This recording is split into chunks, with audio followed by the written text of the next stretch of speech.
बिस्मिल्लाहिर्रहमानिर्रहीम अस्सलाम वालेकुम। Welcome back to my channel Furqan food secrets. आज मैं आपके साथ शेयर करूंगी घर में बिस्किट बनाने का बहुत ही आसान तरीका। घर के ही आटे से हम बहुत ही मज़ेदार सिंपल तरीके से बिस्किट बनाएंगे, लेकिन ये इतने मज़ेदार बनते हैं कि आप इसको एक बार ट्राई करें तो आपको ये रेसिपी बहुत पसंद आएगी।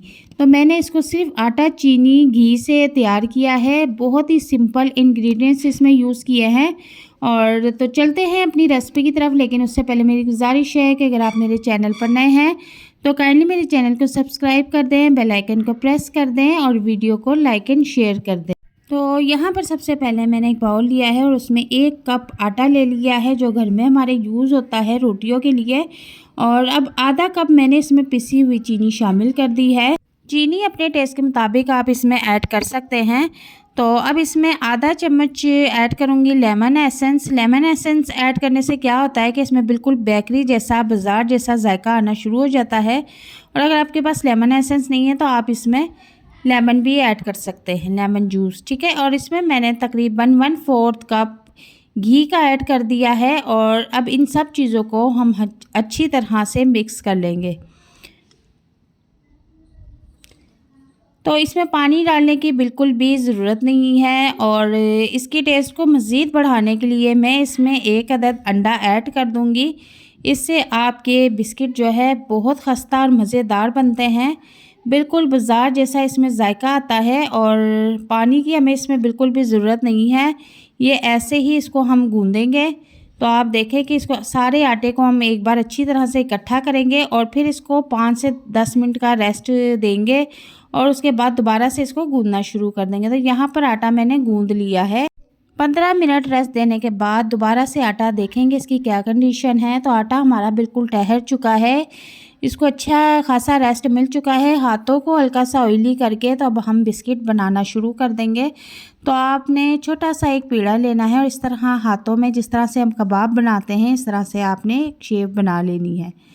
आप चाहें तो इस तरह से भी बिस्किट बना के आप रेडी कर सकती हैं, लेकिन मैंने एक यहाँ पर कैप का यूज़ किया है। घर में इस तरह के काफ़ी सारे हमारे पास कैप मौजूद होते हैं। आप उसकी मदद से इसकी गोलाई जो है बिल्कुल परफेक्ट रखिएगा। तो यहाँ पर देखें कि मैंने एक जो है बिस्किट रेडी कर लिया है। और दोबारा से आपको बता देती हूँ कि इसी तरकीब से आपने जो है सारे बिस्किट रेडी कर लेने हैं। बिस्किट का साइज़ आप अपने हिसाब से रख सकते हैं। तो मैंने इसी साइज़ के सारे बिस्किट रख लिए हैं। अब घर में पकोड़े तलने वाला चमचा तो हर किसी के पास होता है, उससे आप इसके ऊपर डिज़ाइनिंग कर लें। आप चाहे तो इसकी डिज़ाइनिंग जैसी मर्ज़ी कर सकती हैं। तो देखें हमारे बिस्किट रेडी हैं। और अब यहाँ पर मैंने ढेर सारा ऑयल एक पैन में ऐड कर दिया है और ज़्यादा मैंने इसको गर्म नहीं किया, नॉर्मल सा रखा है। और उसमें मैंने अब सारे बिस्किट ऐड करना शुरू कर दिए हैं। यहाँ पर जो याद रखने वाली बात है वो ये है कि चूल्हे का फ्लेम आपने फुल नहीं करना, वरना बिस्किट आपके ये जा वो जा बिल्कुल ख़राब रेसिपी हो जाएगी। तो आपने बिल्कुल सब्र से लो फ्लेम पे इसको पकाना है। और अब मैं इसकी साइड चेंज कर दूँगी। हल्की सी हीट लगने पे ही हमारे बिस्किट जो है बिल्कुल रेडी हो जाते हैं। और दूसरी साइड से भी ये अच्छा सारा कलर आ गया है। और अब मैं इसको किसी छानने में रख के निकाल लूँगी ताकि इसका जो एक्स्ट्रा ऑयल है वो निकल जाए। तो जो बिस्किट है वो हमारे रेडी हो चुके हैं और इनको मैंने ऑयल में फ्राई किया है। ऑयल हमारी सेहत के लिए इतना बुरा नहीं होता जितना कि घी होता है। दूसरा चक्कर भी मैंने इसी तरह रेडी कर लिया है। और 1 कप आटे से मैंने माशाल्लाह ढेर सारे बिस्किट रेडी करके रख लिए हैं। आप इनको एक एयर टाइट जार में भी सेव करके रख सकती हैं। 1 से 2 माह तक आप इनको बआसानी इस्तेमाल कर सकती हैं, ये बिल्कुल भी ख़राब नहीं होते।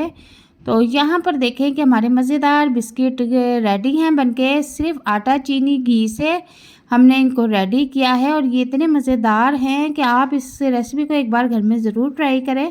और इतने क्रिस्पी मज़ेदार बनके रेडी हुए हैं। आप देखें कि इतनी आसानी से ये टूटते जा रहे हैं, मुंह में घुलने वाले बिस्किट बनके रेडी हैं। आप शाम की चाय के साथ इस रेसिपी को ज़रूर ट्राई कीजिए। अल्लाह हाफिज़।